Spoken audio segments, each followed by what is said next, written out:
السلام علیکم ورحمۃ اللہ وبرکاتہ. نحمده ونصلي على رسوله الكريم اما بعد. اللهم صل على محمد وعلى آل محمد كما صليت على ابراهيم وعلى آل ابراهيم انك حميد مجيد. اللهم بارك على محمد وعلى آل محمد كما باركت على ابراهيم وعلى آل ابراهيم انك حميد مجيد. آج ہم انشاءاللہ اپنی کتاب کا صفحہ نمبر 86 وہاں سے مطالعہ کریں گے. لوگوں کو آپ صلی اللہ علیہ وسلم کی بات سننے سے روکنا. تو اہل مکہ نے یہ طے کیا کہ نبی علیہ الصلاۃ والتسلیم کی دعوت و تبلیغ کے جو اثرات نظر آ رہے ہیں تو اس کو ہم ختم کریں. تو آپس میں میٹنگ میں انہوں نے یہ طے کیا کہ جب بھی نبی صلی اللہ علیہ وسلم کو دیکھو کہ وہ لوگوں کے درمیان دعوت و تبلیغ کے لیے کھڑے ہیں تو خوب شور مچاؤ اور لوگوں کو وہاں سے بھگا دو تاکہ انہیں اپنی بات بیان کرنے کا موقع ہی نہ مل سکے. مشرکین نے اس تجویز پر عمل کرنے کی ایک دوسرے کو خوب تاکید کی اور بڑی سختی اور پختگی سے اس پر عمل بھی کیا.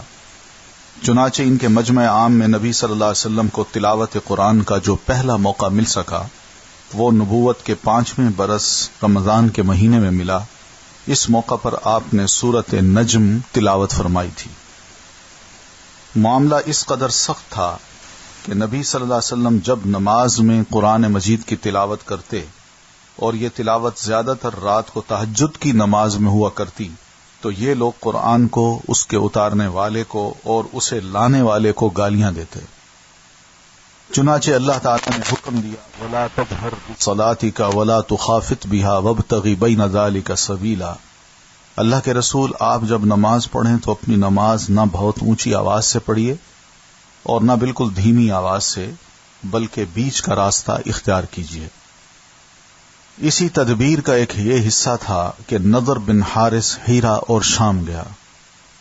ہیرا اس وقت کا ایک بہت بڑا آباد شہر تھا اور جس کا ایک کلچر تھا، اور وہاں سے جو لوکل کہانیاں تھیں یا ثقافتی کہانیاں تھیں، دارا و سکندر اور رستم و اسفند یار کے قصے سیکھ کر آیا.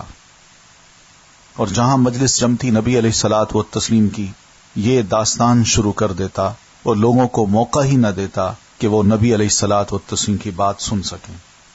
اگر اسے پتہ چلتا کہ کسی مجلس میں بیٹھ کر آپ کچھ واعظ و نصیحت فرما رہے ہیں تو آپ کے ہٹتے ہی ٹپک پڑتا اور قصے کہانیاں سنا کر کہتا کہ آخر محمد کی بات کیوں کر مجھ سے اچھی ہو سکتی ہے.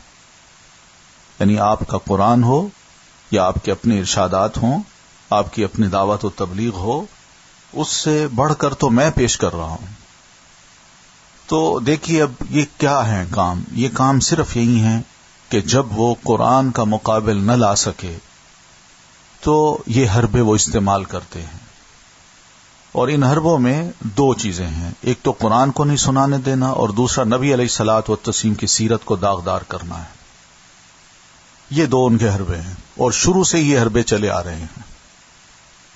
اس کے بعد اس نے ایک قدم اور آگے بڑھایا، یعنی نضر بن حارث نے، کہ گانے بجانے والی لونڈیاں خریدی، رقاصائیں، اور جس کے متعلق سنتا کہ وہ اسلام کی طرف مائل ہے تو اسے کسی لونڈی کے پاس لے جا کر اس لونڈی سے کہتا کہ اسے کھلاؤ پلاؤ اور گانے سناؤ. لونڈی سلیو گرل کو کہتے ہیں. اور اس شخص کو سمجھاؤ کہ محمد جس بات کی طرف بلا رہے ہیں یہ اس سے بہتر ہے جس طرف میں تمہیں بلا رہی ہوں، تم گانے سنو. اللہ تعالیٰ نے اسی بارے میں یہ آیت نازل فرمائی کہ وَمِنَ النَّاسِ مَن يَشْتَرِي لَهْوَ الْحَدِيثِ لِيُضِلَّ عَن سَبِيلِ اللَّهِ بِغَيْرِ عِلْمٍ وَيَتَّخِذَهَا هُزُوًا أُولَئِكَ لَهُمْ عَذَابٌ مُهِينٌ. بعض لوگ کھیل کی بات خریدتے ہیں، لہو الحدیث خریدتے ہیں تاکہ علم کے بغیر اللہ کی راہ سے گمراہ کریں اور اسے مذاق بنائیں. ایسے لوگوں کے لیے رسوا کن عذاب ہے. تو علماء نے لہو الحدیث کا مطلب یہی لیا ہے کہ گانا خریدنا یا گانا سننا یا گانا لینا یا گانا خود گانا، یہ سب ایسی چیزیں ہیں جو لہو الحدیث میں آتی ہیں. تو یہ جو آیت ہے یا ان کے یہ کام ہیں جو نضر بن حارث کے اور اس کے اپنے ہی جو گروپ کے لوگ تھے، اس سے ہمیں سبق یہی ملتا ہے کہ دشمن یہ چاہتا ہے کہ مسلمانوں پر ہر قسم کی جنگ مسلط کر دو، لڑائی بھی ہو لیکن لڑائی کے علاوہ کلچر کی جنگ بھی مسلط کرو، ان کا کلچر بدل دو، اور جو نیکی ان کے اندر موجود ہے اس کو بدل کے وہاں فحاشی لے آؤ۔ یعنی اس قسم کے کام کہ اللہ کے رسول قرآن سنا رہے ہیں اور وہ لونڈیوں کو خرید لاتا ہے، اور جو قرآن سنتا ہے ان کو ٹارگٹ بناتا ہے اور لونڈیوں سے کہتے کہ تم ان کے پاس چلی جاؤ اور ان کو گانے سناؤ، تو فحاشی لے آؤ مگر قرآن نہ آنے پائے، یہ ان کا مقصد ہے۔ پھر دوسرا مقصد یہ کہ شکوک و شبہات پیدا کرنا اور پروپیگنڈے کرنا۔ اس میدان میں بھی قریش نے بڑی سرگرمی دکھائی اور بڑا تفنن اختیار کیا، یعنی مختلف راہیں اپنائی۔ تفنن کا مطلب مختلف راہیں اپنائی۔ چنانچہ وہ قرآن کے بارے میں کبھی کہتے کہ یہ محض اوٹ پٹانگ خواب ہے، یعنی قرآن سنتے لوگ متاثر ہوتے، مگر ان کے ریمارکس یہی ہوتے کہ یہ اوٹ پٹانگ خواب ہے جسے محمد صلی اللہ علیہ وسلم رات کو دیکھتے ہیں اور دن کو تلاوت کرنے لگتے ہیں۔ کبھی کہتے کہ انہوں نے خود ہی اپنی طرف سے قرآن گھڑ لیا ہے، کبھی کہتے کہ انہیں ایک انسان سکھاتا ہے، کبھی کہتے کہ یہ محض جھوٹ ہے جسے کچھ لوگوں کی مدد سے انہوں نے گھڑا ہے، یعنی سب مل جل کر گھڑتے ہیں۔ کبھی کہتے کہ یہ تو پہلوں کے افسانے ہیں جنہیں انہوں نے لکھوا لیا ہے اور اب یہ ان پر صبح و شام تلاوت کیے جاتے ہیں۔ کبھی کہتے کہ ان کے پاس ایک جن یا شیطان ہے جو اسی طرح قرآن لے کر اترتا ہے جیسے کاہنوں پر جن و شیطان اترا کرتے ہیں۔ تو دیکھ لیجیے یہ سب ایسی باتیں ہیں جو پہلے دن سے ہی نبی علیہ الصلوۃ والتسلیم کے خلاف کہی گئیں، مگر اللہ تعالی نے اس کا جواب کیا دیا؟ یعنی سیٹانک ورسز کا لفظ بھی استعمال ہوا ہے، انہوں نے کیا تھا پہلے دن کہ یہ شیطانی یا جن کا کلام ہے، کاہنوں پر جن و شیطان جس طرح اترتے ہیں ایسے ہی محمد پر اترتے ہیں اور وہ اس کو یہ سنا جاتے ہیں، اور محمد یہ پھر لوگوں کو کہتے ہیں اللہ نے مجھ پر قرآن اتارا ہے۔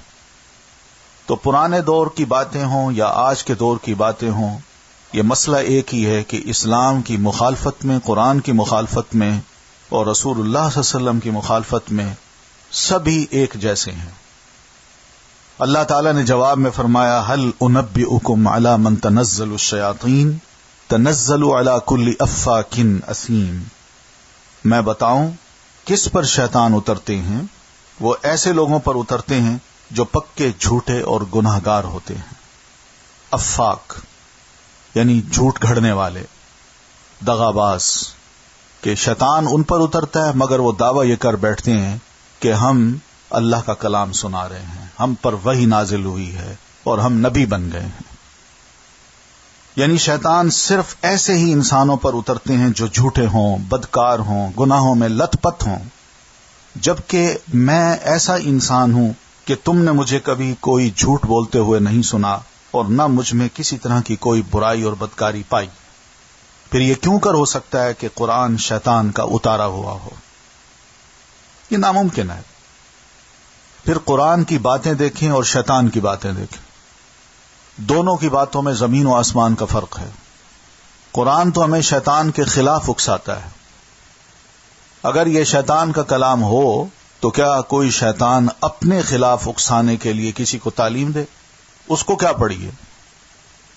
کبھی کہتے کہ نبی صلی اللہ علیہ وسلم کو ایک قسم کا جنون ہو گیا ہے جس کے اثر سے وہ عجیب و غریب قسم کے معنی و مطالب سوچتے ہیں، یعنی کوئی جنون ہے، پاگل پن ہے، جس کی وجہ سے نبی علیہ الصلوۃ والتسلیم کا دماغ اس قسم کی باتیں سوچتا ہے اور عجیب و غریب معنی اور مطالب اور مفہوم لوگوں کے سامنے لے آتے ہیں اور انہیں نہایت عمدہ قسم کے الفاظ میں ڈھال دیتے ہیں۔ یعنی جنون جس کو ہو، میڈ آدمی، اس کے منہ سے نہایت عمدہ قسم کے الفاظ کبھی نکلتے ہیں، جیسے شعراء اپنے اشعار ڈھالا کرتے ہیں، اسی طرح محمد صلی اللہ علیہ وسلم بڑے خوبصورت الفاظ لے کے قرآن مجید میں پرو دیتے ہیں اور آیات بنا کے ہمارے سامنے پیش کر دیتے ہیں۔ لہذا وہ شاعر ہیں اور ان کا کلام بھی شاعرانہ کلام ہے۔ اللہ تعالیٰ نے اس کے جواب میں فرمایا وَالشُّعَرَاءُ يَتَّبِعُهُمُ الْغَاوُونَ أَلَمْ تَرَ أَنَّهُمْ فِي كُلِّ وَادٍ يَهِيمُونَ وَأَنَّهُمْ يَقُولُونَ مَا لَا يَفْعَلُونَ۔ شعراء کی پیروی بہکے ہوئے لوگ کرتے ہیں، اس لیے کہ شاعر حضرات جو باتیں کرتے ہیں ان باتوں میں کوئی دینداری تو بہت کم ہوتی ہے، دنیا کی باتیں ہوتی ہیں، اور پھر اس میں بھی جو پیچھے باتیں ہوتی ہیں، جو کہنا وہ چاہتے ہیں، وہ ایسی باتیں نہیں ہیں کہ جس سے انسان یہ محسوس کرے کہ میرے اخلاق یا کردار کو بہتر بنایا جا رہا ہے، بلکہ اس کے اچھے بھلے انسان کے دل کو بیمار کرنے والی باتیں کرتے ہیں، وہ ان میں مرض پیدا ہو جاتی ہے۔ تو شعراء کی پیروی بہکے ہوئے لوگ کرتے ہیں۔ تم دیکھتے ہو کہ وہ ہر میدان میں بھٹکتے پھرتے ہیں۔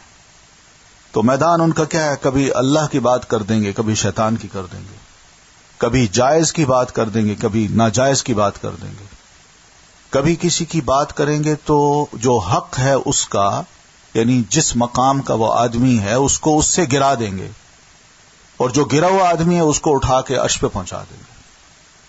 تو یہ ان کا کام ہے۔ نیکی کی باتیں بھی کرتے ہیں، برائی کی باتیں بھی کرتے ہیں۔ تو ہر میدان میں وہ بھٹکتے پھرتے ہیں اور ایسی باتیں کہتے ہیں جنہیں وہ کرتے نہیں، لوگوں کو کہتے ہیں۔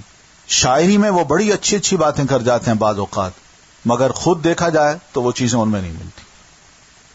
مطلب یہ ہے کہ یہ تین باتیں شعراء کی خصوصیات میں داخل ہیں، اور ان میں سے کوئی بات بھی نبی صلی اللہ علیہ وسلم میں نہیں پائی جاتی۔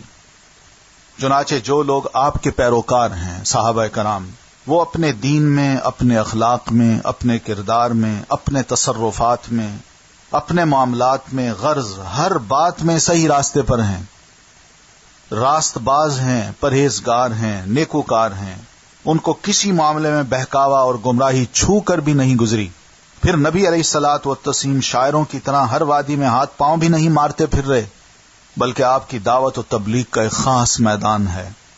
آپ صلی اللہ علیہ وسلم ایک اللہ، ایک دین اور ایک راستے کی طرف بلا رہے ہیں۔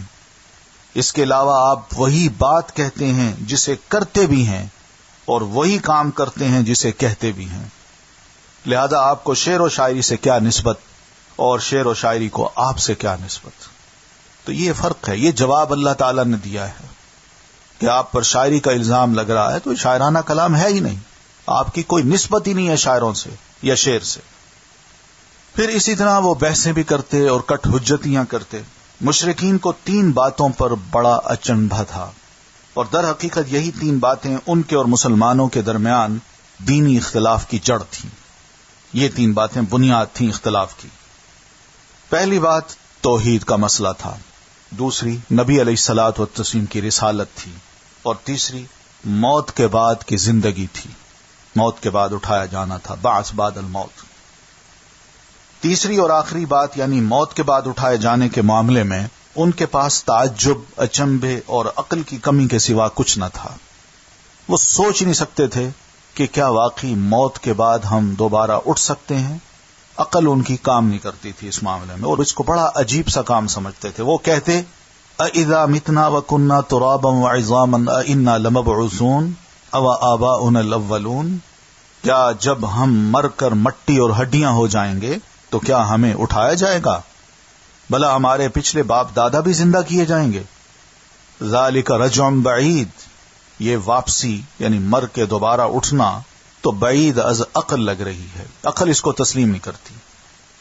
وہ یہ بھی کہتے هل ندلکم علی رجل ینبئکم اذا مزقتم کل ممزق انکم لفی خلق جدید افترى علی اللہ کذبا ام به جنہ، آؤ ہم تمہیں ایک ایسے انسان کا پتہ بتائیں جو یہ خبر دیتا ہے کہ جب تم ایک دم ریزہ ریزہ ہو جاؤ گے، یعنی مر کے مٹی ہو جاؤ گے، تو پھر نئے سرے سے تم پیدا کیے جاؤ گے۔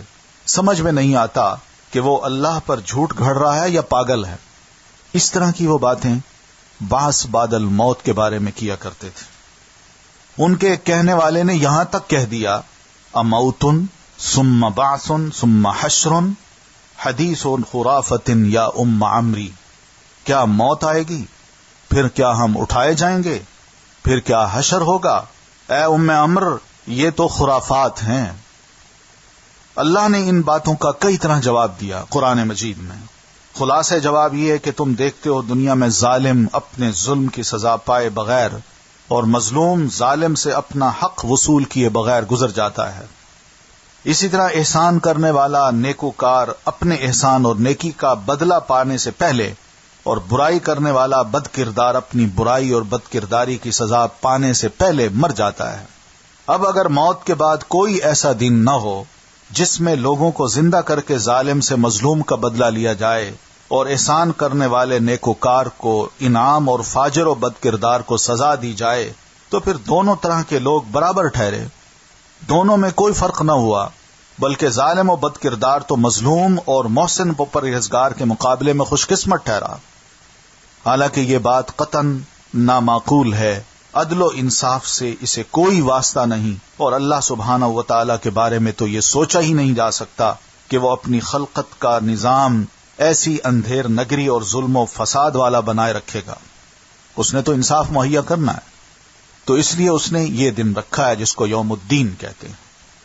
اس لیے اس نے فرمایا افنجعل المسلمین کالمجرمین ما لکم کیف تحکمون، کیا ہم مسلمانوں یعنی اپنے اطاعت شعاروں اور فرما برداروں کو مجرموں جیسا ٹھہرائیں گے؟ تمہیں کیا ہو گیا ہے؟ تم کیسے فیصلے کرتے ہو؟ یعنی ایسا نہیں ہو سکتا۔ دوسری جگہ اللہ تعالیٰ نے فرمایا ام نجعل الذین آمنوا وعملوا الصالحات کالمفسدین فی الارض ام نجعل المتقین کالفجار، کیا ہم ایمان لانے والوں اور نیک عمل کرنے والوں کو زمین میں فساد مچانے والوں جیسا ٹھہرائیں گے، یا کیا ہم پرہیزگاروں کو بدکاروں جیسا قرار دیں گے؟ ایسا نہیں ہو سکتا، ہمارے ہاں انصاف ہوگا۔ نیز فرمایا ام حسب الذین اجترحوا السیئات ان نجعلهم کالذین آمنوا وعملوا الصالحات سواء محیاهم ومماتهم ساء ما یحکمون، جن لوگوں نے برائیاں کما رکھی ہیں کیا وہ سمجھتے ہیں کہ ہم انہیں ایمان لانے والوں اور نیک اعمال کرنے والوں جیسا ٹھہرائیں گے کہ ان سب کا جینا مرنا یکساں ہوگا؟ برا فیصلہ ہے جو یہ لوگ کرتے ہیں، ہمارے ہاں ایسا نہیں ہوگا۔ جہاں تک عقلی استبعاد کا تعلق ہے، یعنی وہ سمجھتے تھے کہ عقلاً یہ بات بہت ہی مشکل ہے کہ انسان مر کے دوبارہ اٹھے، تو اللہ تعالی نے اس عقل کی بھی تردید فرمائی۔ جو سمجھتے تھے کہ ناممکن ہے، جو عقل یہ کہتی ہے کہ ناممکن ہے کہ ہم دوبارہ زندہ ہوں، تو تردید اللہ تعالی نے یوں فرمائی اَأَنْتُمْ أَشَدُّ خَلْقًا أَمِ السَّمَاءُ بَنَاهَا، کیا تمہاری پیدائش زیادہ سخت ہے یا آسمان کی؟ اپنی پیدائش کو بھی دیکھ لو اور اس آسمان کو بھی دیکھ لو، تو فیصلہ کر لو۔ ہماری پیدائش آسمان کی نسبت آسان ہے، تو جو آسان چیز ہے، جو اللہ اگر اس کو ایک دفعہ بنا سکتا ہے تو دوسری دفعہ بنانا اس کے لیے کوئی مشکل نہیں ہے۔ نیز فرمایا اولم یروا ان اللہ الذی خلق السماوات والارض ولم یعی بخلقہن بقادر علی ان یحیی الموتى بلا انہ علی کل شیء قدیر، کیا انہیں یہ نہیں دکھائی دیتا کہ جس اللہ نے آسمان و زمین کو پیدا کیا اور انہیں پیدا کر کے نہیں تھکا، وہ اس پر بھی قادر ہے کہ مردوں کو زندہ کر دے؟ کیوں نہیں، یقیناً وہ ہر چیز پر قدرت رکھتا ہے۔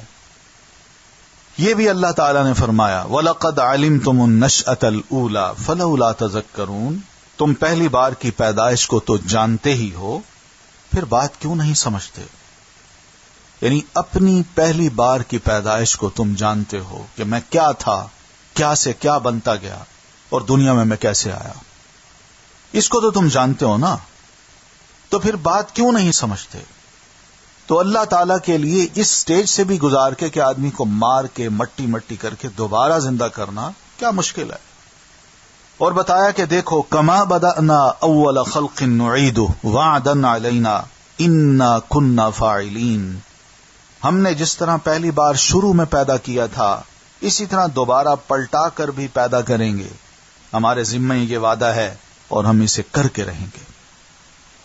اللہ تعالیٰ نے یہ بھی یاد دلایا کہ یہ بات تمہارے عام مشاہدے میں ہے کہ کسی کام کو دوبارہ کرنا پہلی بار سے زیادہ آسان ہوتا ہے، اور پوچھا کہ افعینا بالخلق الاول بل ہم فی لبس من خلق جدید، کیا اس آسمان و زمین، درخت، پودوں اور ساری کائنات کو پہلی بار پیدا کر کے ہم تھک گئے ہیں کہ دوبارہ پیدا نہیں کر سکتے؟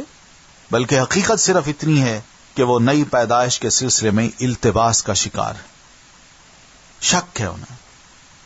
تو جہاں تک دوسری بات یعنی نبی علیہ الصلوۃ والتسلیم کی رسالت کا معاملہ ہے، تو اگرچہ قریش نبی صلی اللہ علیہ وسلم کو انتہائی سچا، امانت دار، نیکوکار اور پرہیزگار تسلیم کرتے تھے، مگر پھر بھی ان کے کچھ شبہات تھے جن کی بنا پر وہ آپ کی نبوت و رسالت تسلیم نہیں کر رہے تھے۔ ان کا ایک بہت بڑا گمان یا شک یہ تھا کہ وہ نبوت و رسالت کے مرتبے اور مقام کو اس سے کہیں بڑا اور اونچا سمجھتے تھے کہ وہ کسی انسان کو دیا جائے۔ ان کا عقیدہ تھا کہ انسان رسول نہیں ہو سکتا اور نہ رسول انسان ہو سکتا ہے۔ اس لیے جب نبی علیہ الصلاۃ والتسلیم نے اپنی نبوت اور رسالت کا اعلان کیا اور اس پر ایمان لانے کی دعوت دی تو مشرکین کو حیرت و تعجب ہوا۔ انہوں نے کہا، ما لہذا الرسول یأکل الطعام ویمشی فی الاسواق، یہ کیسا رسول ہے کہ کھانا بھی کھاتا ہے اور بازاروں میں بھی چلتا پھرتا ہے۔ اللہ تعالیٰ نے ان کی خام خیالی کا مزید نقشہ کھینچتے ہوئے فرمایا، بل عجبوا ان جاءہم منذر منہم فقال الکافرون ھذا شیء عجیب، انہیں تعجب ہوا کہ ان کے پاس خود انہی میں سے ایک ڈرانے والا آ گیا۔ چنانچہ ان کافروں نے کہا، یہ تو عجیب چیز ہے، بشر رسول ہو جائے یا رسالت کسی بشر کو مل جائے، یہ بڑی عجیب چیز ہے۔ انہوں نے یہ بھی کہا کہ ما انزل اللہ علی بشر من شیء، اللہ نے کسی بشر پر کوئی چیز نہیں اتاری ہے۔ اللہ تعالیٰ نے ان کے اس عقیدے کو باطل ٹھہرایا اور اس کی تردید کرتے ہوئے فرمایا، قل من انزل الکتاب الذی جاء به موسیٰ نورا وہدی للناس، ان سے پوچھیے وہ کتاب کس نے اتاری جسے موسیٰ علیہ السلام لے کر آئے تھے اور جو لوگوں کے لیے روشنی اور ہدایت رکھتی تھی۔ اسی طرح اللہ تعالیٰ نے انہیں دوسرے انبیاء کرام کے واقعات سناتے ہوئے بتایا کہ ان کی قوموں نے بھی ان کی رسالت کا انکار کرتے ہوئے یہی کہا تھا، ان انتم الا بشر مثلنا، تم تو ہم جیسے ہی بشر ہو۔ اور اس کے جواب میں پیغمبروں نے یہی کہا تھا کہ ان نحن الا بشر مثلکم ولکن اللہ یمن علی من یشاء من عبادی، جی ہاں ہم تو تم جیسے ہی بشر ہیں، لیکن اللہ اپنے بندوں میں سے جس پر چاہتا ہے احسان کر دیتا ہے اور اس کو نبوت یا رسالت سے سرفراز کرتا ہے۔ مطلب یہ کہ جتنے انبیاء اور رسول گزرے وہ سب بشر ہی تھے، اور اگر بشر کی بجائے فرشتے کو رسول بنا دیا جاتا تو رسالت کا مقصد ہی پورا نہ ہوتا، کیونکہ انسان فرشتوں کے نقش قدم پر چلنے کی طاقت ہی نہیں رکھتا۔ اس کے علاوہ مشرکین کا شبہ جوں کا تو رہتا۔ کیوں؟ اس لیے کہ وَلَوْ جَعَلْنَاهُ مَلَكًا لَجَعَلْنَاهُ رَجُلًا وَلَلَبَسْنَا عَلَيْهِمْ مَا يَلْبِسُونَ، اور اگر ہم فرشتے کو رسول بناتے تو بھی ہم اسے انسانی بنا کر تمہارے اندر چھوڑتے، کیونکہ فرشتہ تو نظر نہ آتا تمہیں، اس کو انسانی شیپ دیتے تو تمہارے اندر رہتا۔ اور جو شبہ اب تم کرتے ہو اسی شبے میں تم پھر ڈال دیے جاتے کہ یہ بظاہر بشر ہے لیکن اندر سے تو ایک فرشتہ ہے۔ اس فرشتے کی جو ضرورتیں ہیں وہ اس کی ہیں، اس کو کیا پتا کہ انسان کی ضرورتیں کیا ہوتی ہیں؟ یہ تو گناہوں کو جانتا نہیں، گناہوں کو تو ہم جانتے ہیں، اس لیے یہ کیسے رسول ہو سکتا ہے؟ تو اس طرح یہ شبہ پھر انہیں پڑ جاتا۔ لہذا جب رسالت کا مقصد حاصل ہو، نہ لوگوں کا شبہ دور ہو، تو فرشتے کو رسول بنانے کا کیا فائدہ؟ اب چونکہ مشرکین تسلیم کرتے تھے کہ حضرت ابراہیم، حضرت اسماعیل اور حضرت موسیٰ علیہم السلام پیغمبر تھے اور بشر بھی تھے، اس لیے انہیں اس شبے پر جمنے اور اڑنے کی گنجائش نہ مل سکی، لہذا انہوں نے ایک دوسرا شبہ ظاہر کیا۔ وہ کہنے لگے، کیا اللہ کو اپنی پیغمبری کے لیے یہی یتیم و لاچار انسان ملا تھا؟ یہ کیسے ہو سکتا ہے کہ اللہ تعالیٰ قریش اور ثقیف کے بڑے بڑے لوگوں کو تو چھوڑ دے اور اس مسکین کو اپنا پیغمبر بنا لے؟ یہ نبی علیہ الصلوۃ والتسلیم کی طرف اشارہ تھا کہ آپ تو یتیم تھے، یتیم ہو کے پلے بڑے، سرمایہ آپ کے پاس نہیں تھا، کوئی عہدہ بھی نہیں تھا، کوئی مقام بھی نہیں تھا، سیاسی مقام، لیڈرشپ نہیں تھی، اور مکہ اور طائف کے بڑے بڑے جو لوگ ہیں، قریشی ہوں یا ثقیف کے لوگ ہوں، کیا اللہ تعالیٰ ان کو نہیں چن سکتا تھا؟ جن کا مقام بھی ہے، مرتبہ بھی ہے، لیڈر بھی ہیں، ان کی بات سنی بھی جاتی ہے، ان کے بڑے بڑے فالوورز ہیں، اور اس مسکین کو اللہ تعالیٰ نے پیغمبر بنا لیا ہے۔ لولا نزل هذا القرآن على رجل من القريتين عظیم، یہ قرآن مکہ اور طائف کی دونوں آبادیوں میں سے کسی بڑے آدمی پر کیوں نہ اتارا گیا؟ کسی ایک پر تو اترتا. اگر طائف کے لوگوں پر اترتا، طائف کے لیڈر پہ اترتا، تو کیا مکہ کا سردار اس کو تسلیم کرتا؟ اللہ تعالیٰ نے اس کا بڑا مختصر جواب دیا. فرمایا اہم یقسمون رحمت ربک، کیا تمہارے رب کی رحمت یہ لوگ تقسیم کریں گے؟ بھائی نبوت ایک رحمت ہے، ایک انعام ہے اللہ تعالیٰ کا، اور یہ اللہ کا اپنا انتخاب ہوتا ہے. اب اللہ کے انتخاب کو تو اپنے ہاتھوں میں نہ لو، اپنی چوائس کے مطابق کہ ہم جسے چاہیں پیغمبر تسلیم کریں، جس کو چاہیں نہ کریں. پیغمبری یہ اللہ کی ایک رحمت ہے، نبوت، رسالت، اور یہ رحمت اس نے اپنے پاس رکھی ہوئی ہے. وہ جس کو چاہتا ہے دیتا ہے، لوگوں سے نہیں پوچھتا وہ. اس لیے رسالت ہو، نبوت ہو، یا اسی طرح ہم مسلمانوں میں بڑے بڑے ٹائٹلز ہیں آج کل، جن کو ہم بالکل ایسے درجے پہ پہنچا چکے ہیں کہ وہاں کوئی انسان نہیں پہنچتا.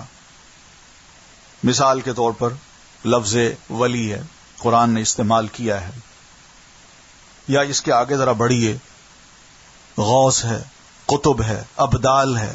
یہ لفظ جو ہیں ان کو انسانوں سے اوپر درجہ دے دیا گیا ہے ان ٹائٹلز کو، اور ان ٹائٹلز میں صاف بات یہ لکھی گئی ہے کہ ان کے پاس کچھ اختیارات ہیں، اور یہ جس کو چاہیں غوث بنا دیں، جس کو چاہیں قطب بنا دیں، جس کو چاہیں ابدال بنا دیں. پہلے تو یہ اسلامی ٹائٹل ہے ہی نہیں، سیدھی سی بات ہے. اسلام نے، قرآن نے یا اللہ کے رسول صلی اللہ علیہ وسلم نے اس قسم کے ٹائٹلز کو کبھی استعمال نہیں کیا. غوث کا لفظ ایک شرکیہ لفظ ہے اگر کسی انسان کو مل جائے تو، یہ ٹائٹل اگر کسی کو مل جائے تو، یعنی جو کسی مصیبت میں مبتلا ہے اس کی مصیبت کو اللہ کے علاوہ کوئی آ کے دور کر دے، اس کو غوث کہتے ہیں. کون ہے اللہ کے علاوہ؟ کون ہو سکتا ہے؟ تو اس لیے یہ بھی ٹائٹلز خود انسان تقسیم کرتا ہے. اگر بالفرض یہ بھی ٹائٹل ہوتے تو یہ بھی اللہ کی رحمت ہوتی اور اللہ خود تقسیم کرتا.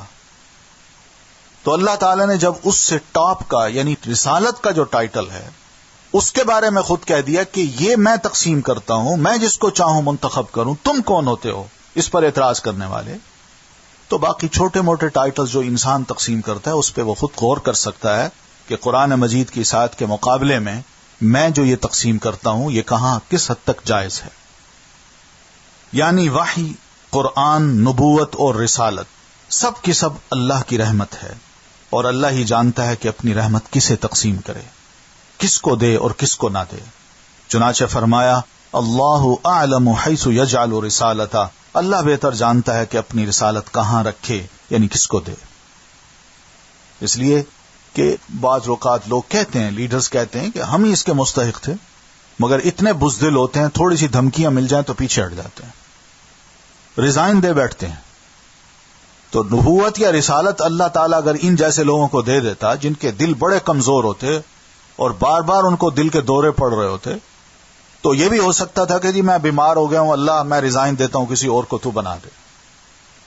اس لیے اللہ بہتر جانتا ہے کہ میں جس کو رسول منتخب کر رہا ہوں اس کا دل کتنا بڑا مضبوط ہوگا. اس نے پہاڑ کی طرح ڈٹ جانا ہے، اس کی جان چلی جائے گی مگر یہ ریزائن کبھی نہیں دے گا، پیچھے نہیں ہٹے گا. یہ اللہ تعالیٰ کا انتخاب ہوتا ہے، لوگوں کی خواہش پہ نہیں ہوتا. چونکہ اس جواب کے آگے ان کا کوئی عذر چل نہیں سکتا تھا، اس لیے انہوں نے ایک اور شبہ پیش کر دیا. ہم دیکھتے ہیں کہ جو شخص دنیا کے بادشاہوں میں سے کسی بادشاہ کا ایلچی ہوتا ہے اس کے لیے بادشاہ کی طرف سے جاہ و حشمت کے تمام لوازم یعنی خدام، نوکر، خدمت گزار اور بڑا روب، حشم، مال و جاگیر اور جاہ و جلال کے تمام وسائل فراہم کیے جاتے ہیں بادشاہ کی طرف سے کہ میرا یہ خاص نمائندہ ہے. وہ جب چلتا ہے تو اس کے جلو میں اردلی، پاسبان اور بڑے بڑے معزز لوگ ہوتے ہیں. اردلی کا مطلب گارڈز. پھر کیا بات ہے کہ محمد صلی اللہ علیہ وسلم اللہ کا ایلچی ہوتے ہوئے لقمہ زندگی کے لیے بازاروں میں دھکے کھاتا پھرتا ہے. اللہ تعالیٰ نے ان کی بات نقل کرتے ہوئے فرمایا، کہتے ہیں کہ لولا انزل الیہ ملک فیکون معہ نذیرا او یلقا الیہ کنز او تکون له جنت یأکل منها وقال الظالمون ان تتبعون الا رجلا مسحورا. آخر اس کے اوپر کوئی فرشتہ کیوں نہ اتارا گیا جو اس کے ساتھ ڈراوے کا کام کرتا، وہ ساتھ ہوتا، وہ کہتا خبردار، نہ مانا تو یاد رکھنا. یا اس کی جانب کوئی خزانہ کیوں نہ اتارا گیا، یعنی اس کے پاس پیسہ ہوتا، وہ بازاروں میں جا کے شاپنگ نہ کرتا، وہ خود نوکروں کو کہتا جاؤ یہ چیز لے آؤ، اور اس کو پکی پکائی ڈش اس کی ٹیبل پہ موجود ہوتی. یا اس کے پاس کوئی ایسا باغ کیوں نہ تھا جس سے وہ کھاتا رہتا. یہ بازاروں میں گھومتا ہے، سبزیاں تلاش کرتا ہے. چنانچہ ان ظالموں نے کہا کہ تم لوگ محض ایک ایسے آدمی کی پیروی کر رہے ہو جس پر جادو کر دیا گیا ہے. یہ تھا مشرکین کا اعتراض. لیکن معلوم ہے کہ نبی صلی اللہ علیہ وسلم چھوٹے بڑے، کمزور طاقتور، غریب مالدار، نیچے اونچے، غلام آزاد، ہر طرح کے لوگوں کے پاس پیغمبر بنا کر بھیجے گئے تھے. اب اگر آپ جاہو جلال کے ساتھ، خدام نوکر چاکروں کے ساتھ اور بڑے بڑے لوگوں کے جل میں چلتے پھرتے تو آخر کمزور اور چھوٹے لوگ آپ تک کیسے پہنچ سکتے اور آپ سے کیسے فائدہ اٹھا سکتے تھے، جبکہ اکثریت انہی کی ہوتی ہے. ظاہر ہے کہ ایسی صورت میں نبوت اور رسالت بے فائدہ ہو کر رہ جاتی. اس لیے مشرکین کے اس اعتراض کا صرف ایک ہی لفظ میں جواب دیا گیا کہ محمد الرسول اللہ، کہ سنو محمد اللہ کے رسول ہیں. بس تو رسالت کا جو کام ہے وہ یہی ہے جو آپ کر رہے ہیں.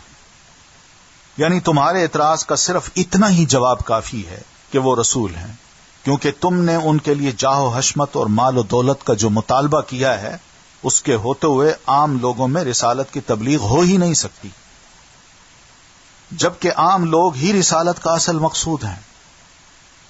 اس شبہ کا جواب پا کر انہوں نے ایک اور پہلو بدلا اور معجزات اور نشانیوں کا مطالبہ کرنے لگے، جس کا مقصد محض یہ تھا کہ وہ آپ کو نبی نہ ماننے کی اپنی ضد پر قائم رہیں اور آپ کو مجبور اور بے بس کر دیں.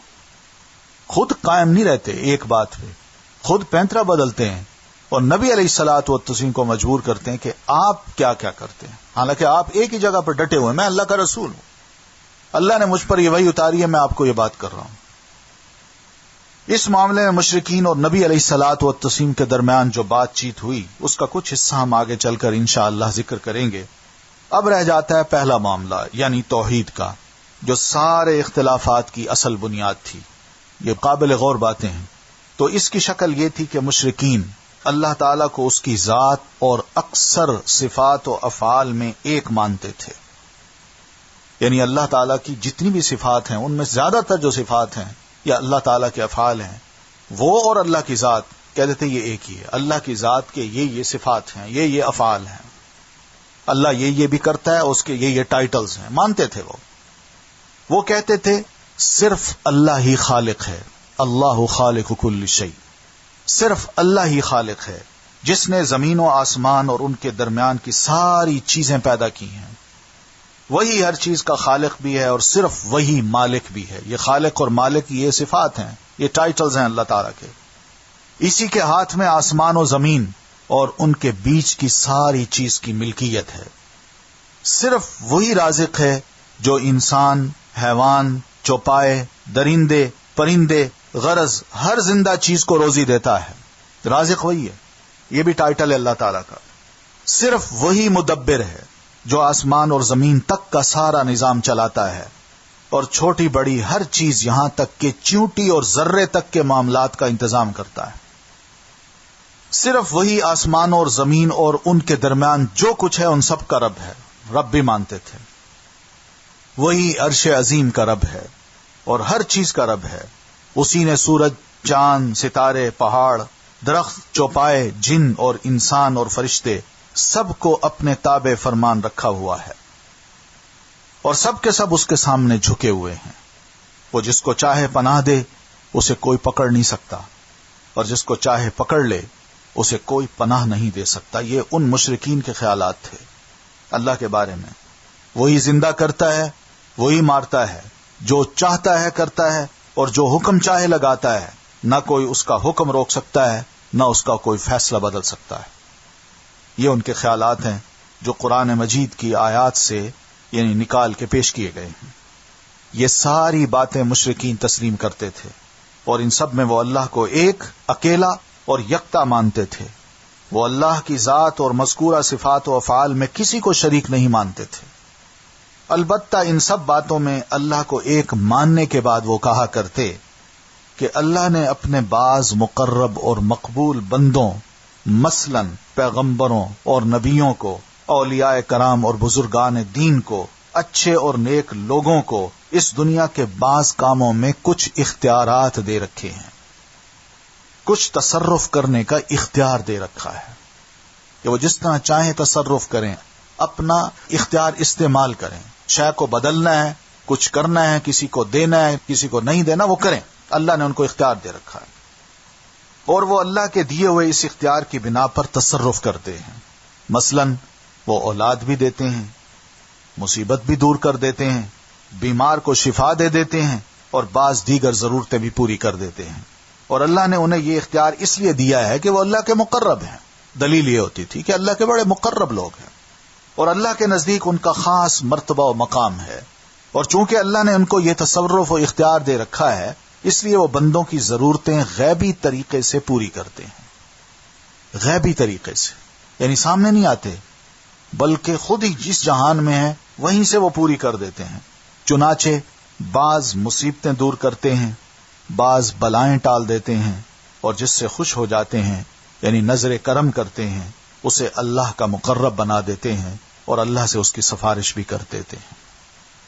مشرکین نے اپنے ان فاسد خیالات کی بنا پر ان انبیاء اعظام، اولیاء کرام، بزرگان دین اور نیکوکار لوگوں کو اپنے اور اللہ کے درمیان وسیلہ بنایا اور ایسے ایسے اعمال ایجاد کیے جن کے ذریعے ان لوگوں کا قرب اور ان کی رضامندی حاصل ہو سکے.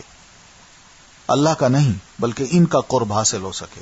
چنانچہ وہ مشرکین پہلے ان اعمال کو بجا لاتے، یعنی کسی طرح ان کو خوش کریں، کسی طرح ان کا قرب حاصل کریں، اور اس کے لیے نذرانے، اس کے لیے جگہیں بنانا، اس جگہ جانا، ان کی زیارت کرنا، ان کا طواف کرنا، ان سے کچھ مانگنا. پھر عاجزی کے ساتھ گڑ گڑا کر ان ہستیوں سے فریاد کرتے اور کہتے کہ ہماری ضرورت پوری کر دو، ہماری مصیبت ٹال دو اور ہمارا خطرہ دور کر دو. اب رہا یہ سوال کہ وہ کیا اعمال تھے جنہیں مشرکین نے ان ہستیوں کی رضامندی اور تقرب کے لیے ایجاد کیا تھا. تو وہ اعمال یہ تھے کہ انہوں نے ان انبیاء کرام، اولیاء اور بزرگان دین کے نام سے بعض مخصوص جگہوں پر آستانے بنا کر وہاں ان کی اصلی یا خیالی تصویریں یا مورتیاں سجا رکھی تھیں. اور کہیں کہیں ایسا بھی ہوا کہ ان کے خیال میں بعض اولیاء کرام یا بزرگان دین کی قبریں مل گئیں تو مورتی تراشنے کی بجائے انہی قبروں پر آستانے بنا دیے. اور یہ حقیقت ہے.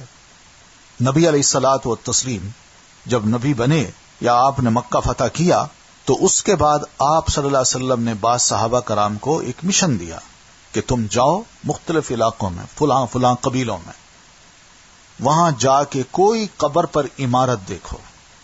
یہ لفظ ہیں، قبر پہ کوئی عمارت دیکھو، کوئی قبہ دیکھو، یا کسی قبر کو ایک بالش سے اونچا دیکھو، یا وہاں کوئی اور چیز دیکھو، تو اس ساری عمارت کو بھی گرا دو، قبر کو بھی گرا دو اور قبر کو ایک بالش کے برابر کر کے آؤ. یہ کام نبی علیہ السلام نے کروایا تھا اور حضرت علی رضی اللہ تعالیٰ عنہ کو یہ مشن دیا تھا. حضرت علی رضی اللہ تعالیٰ عنہ اپنی خلافت کے دوران اپنے ہی ایک مخلص ساتھی کو یہ فرماتے ہیں کہ کیا میں تمہیں وہ مشن نہ سونپوں جو اللہ کے رسول نے مجھے سونپا تھا؟ اور وہ یہی ہے کہ تم چلے جاؤ، کوفہ میں تھے، کہ تم چلے جاؤ جہاں جہاں یہ علاقوں میں کہیں بھی کسی بڑی قبر کو دیکھو یا قبر کے اوپر کوئی قبہ بنا ہوا ہے یا کوئی بڑی عمارت بنی ہوئی ہے، اس سب کو جا کے گرا اور زمین سے برابر کراؤ. تو یہ حدیث میں چیزیں ملتی ہیں. اور آخر قبہ کس کا بنتا ہے؟ قبر بڑی کس کی بنتی ہے؟ کوئی بزرگ سمجھا جاتا ہے نا، کوئی نیک بندہ ہوتا ہے نا. ہمارے ہاں تو یہ ہوتا ہے کہ نیک آدمی کی کوئی جانور بھی اگر خدمت کرتا ہو تو اس جانور کی بھی لوگ قبر بنا لیتے ہیں. ہے علم آپ لوگوں کو؟ بنتی ہے. اسلام آباد سے پنڈی سے اگر آپ ایبٹ آباد جائیں تو راستے میں ہری پور کا ایک بس سٹاپ ہے جس کا نام ہی کھوتا قبر ہے. وہاں گدھا دفن ہے اور اس گدھا کی بارے میں یہ بات بتائی جاتی ہے کہ یہ گدھا کسی بڑے بزرگ کی خدمت کیا کرتا تھا. بڑا بزرگ کہیں پہاڑ پہ رہتا تھا، اس گدھے کو محلے والے اس کے اوپر کھانا لاد دیتے تھے اور یہ گدھا خود بخود چل کے چلا جاتا اور بزرگ کو کھانا دے آتا اور پھر واپس بھی آ جاتا تھا. تو اس گدھے کے مرنے پر ہم نے چاہا کہ اس کی لاش ضائع نہ جائے بلکہ اس کی قبر بنا دی جائے، تو قبر بنائی گئی ہے وہاں. تو یہ چیزیں ملتی ہیں. تو اس کے بعد یہ لوگ ان آستانوں پر جاتے اور مورتیوں یا قبروں کو چھو کر ان سے برکت حاصل کرتے، ان کے گرد چکر لگاتے، تعظیم کے طور پر ان کے سامنے کھڑے ہو جاتے، نظر و نیاز پیش کرتے، چڑھاوے چڑھاتے اور ان طریقوں سے ان کی قربت اور ان کا فضل چاہتے. نیز نظر و نیاز اور چڑھاوے کے طور پر یہ لوگ اپنی کوئی بھی چیز پیش کر دیتے تھے، کھیتی سے حاصل ہونے والے غلے، کھانے پینے کی چیزیں، جانور، چوپائے، سونا چاندی، مال و اسباب، غرض جس سے جو ہو سکتا تھا وہ نظر کر دیتا تھا. تو کچھ مزید باتیں بھی ہیں انشاءاللہ، اس کا تذکرہ ہم پڑھیں گے. یہیں تک اکتفا کرتے ہیں. سبحانک اللہم بحمدک نشہد ان لا الہ الا انت نستغفرک ونتوب الیک. السلام علیکم ورحمۃ اللہ وبرکاتہ.